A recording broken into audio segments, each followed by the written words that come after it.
ابلیس یہ واحد لفظ ہے، اس میں جمع ابالیس آتی ہے اور ایک دوسری جمع ابالیسہ آتی ہے۔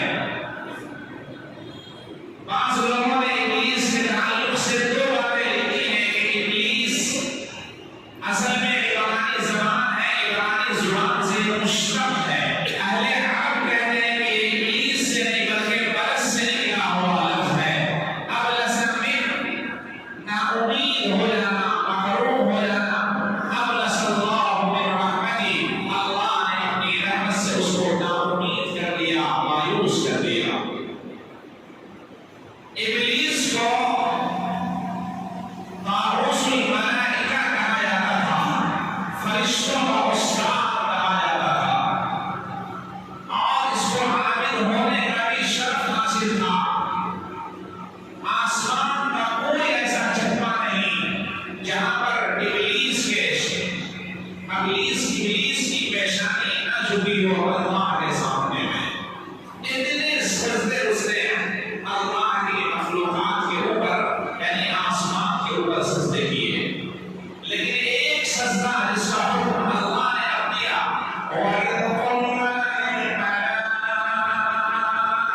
اسْجُدُوا لِآدَمَ فَسَجَدُوا إِلَّا إِبْلِيسَ، سوائے اس ابلیس کے جو ہر جگہ سجدے ہی سجدے کر رہا تھا، اب اس نے سجدے کرنے سے انکار کر دیا۔ أَبَى وَاسْتَكْبَرَ وَكَانَ مِنَ الْكَافِرِينَ۔ قرآن میں لکھا ہے کہ خدا نے ابلیس کی طرف متوجہ ہو کر پوچھا، قَالَ يَا إِبْلِيسُ مَا مَنَعَكَ أَن تَسْجُدَ لِمَا خَلَقْتُ بِيَدَيَّ أَسْتَكْبَرْتَ أَمْ كُنتَ مِنَ الْعَالِينَ۔ خدا نے پوچھا، ابلیس کیا ہو گیا، کس چیز نے تمہیں سجدے کرنے سے منع کر دیا؟ خلاصہ یہ ہے کہ ابلیس نے اپنے آپ کو تکبرانہ انداز میں اللہ کے سامنے معاجزانہ طور پر، مقابلے کے طور پر پیش کر دیا اور وجہ بیان کرنے لگا، خلقتنی من نار وخلقته من طین۔ اے اللہ، آدم کو تو نے مٹی سے بنایا ہے، مجھے تو نے آگ سے پیدا کیا ہے۔